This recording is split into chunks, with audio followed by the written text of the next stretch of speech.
তায়েফের ময়দান থেকে যেদিন নবীজি রক্তাক্ত দেহ নিয়ে ফিরে আসছিলেন আব্বা, সারা শরীর থেকে যখন রক্ত ঝরছে, পায়ের তালু জুতা মোবারক যখন জমাট বাইধা গেছে, জুতা খুলতে পারছিলেন না রক্তের কারণে। হযরত যায়েদ ইবনে হারেসা নবীর পালক পুত্র বলছেন, আমি পারতেছিলাম না জুতা খুলতে, রক্ত এভাবে জমাট বাঁধা। এই রক্ত মাখা দেহ নিয়ে আমরা কিতাবে পড়ছি। রাত্রি গভীর বেলা ওই দিন ফিরে আসার পর মাঝখানে প্রতিমধ্যে একটা আঙ্গুর খেজুরের বাগানে নবীজি রাত্রে ছিলেন একাকী। এই একজন লোক নিয়ে যায়েদ তাকে সাথে নিয়ে সেই রাত্রে নবীজি এমন কান্দা কাঁদছিলেন আল্লাহর কাছে, রক্ত মাখা দেহ নিয়ে। আর এই একটা কথা বলছিলেন যে মাওলা ইলা মান তাকিলনি, আল্লাহ আপনি আমারে কার কাছে পাঠাইলেন? আমি এভাবে আপনার কথা বললাম, আমি চাইলাম তাদের হেদায়েত, আমি চাইলাম তাদের জাহান্নাম থেকে মুক্তি, ওরা আমাকে কি পরিমাণ পাথর মারলো।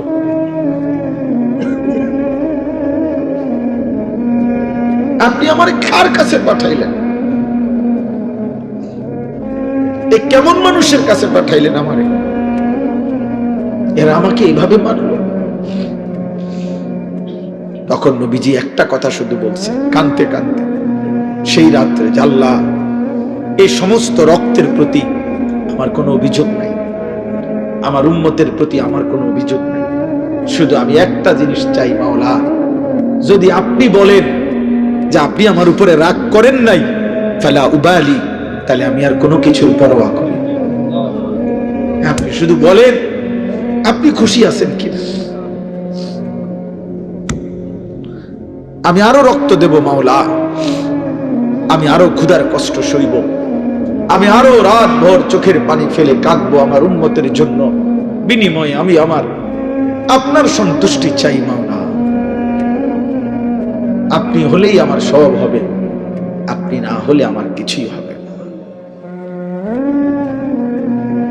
এজন্য দোস্ত, নারী দেখে কি কি মজা পাইলাম, উলঙ্গ ছবি দেখে কি কি মজা পাইলাম, মদের আড্ডায় কি সুখ পাইলাম, জুয়ার আড্ডায় কি সুখ পাইলাম, জিনার ব্যভিচার আর অসৎ নারীর হারাম সম্পর্কে কি মজা পাইলাম।